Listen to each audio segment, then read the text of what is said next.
Ang kwento ng buhay.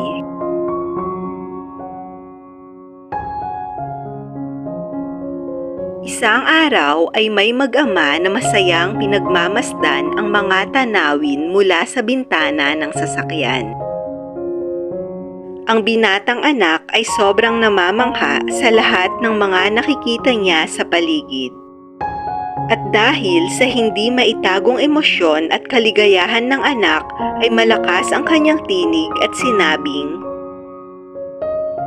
"Ama, masdan mo ang mga puno, gumagalaw sila mula sa harap patungo sa ating likuran."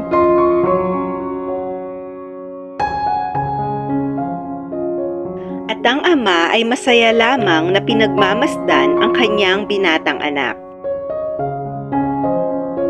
Samantalang, ang ibang mga pasahero naman ay tila ba nagtataka sa kakaibang ikinikilos ng binata.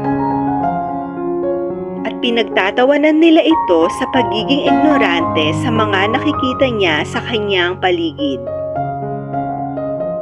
Ngunit ang mag-ama ay patuloy lamang na pinagmamasdan ang mga tanawin at hindi nila napapansin ang mga tao sa kanilang paligid.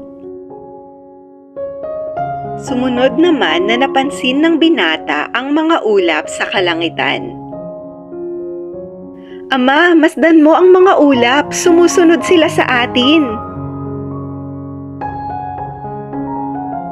Tumango lamang ang ama habang nakangiting pinagmamasdan ang kanyang anak. Habang ang ibang mga pasahero naman ay patuloy lamang na pinagtatawanan ang inosenteng binata.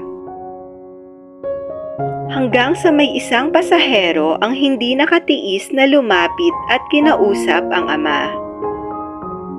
"Ginoo, tila yata may problema sa pag-iisip ang iyong anak. Nasubukan mo na ba siyang ipatingin sa manggagamot?" Masayang sumagot ang ama. "Sa katunayan niyan ay kagagaling lamang namin sa manggagamot. Simula nang isilang ang aking anak ay wala siyang paningin. Ito ang unang araw na nagkaroon siya ng mga mata at unang araw na nasilayan niya ang kagandahan ng mundo."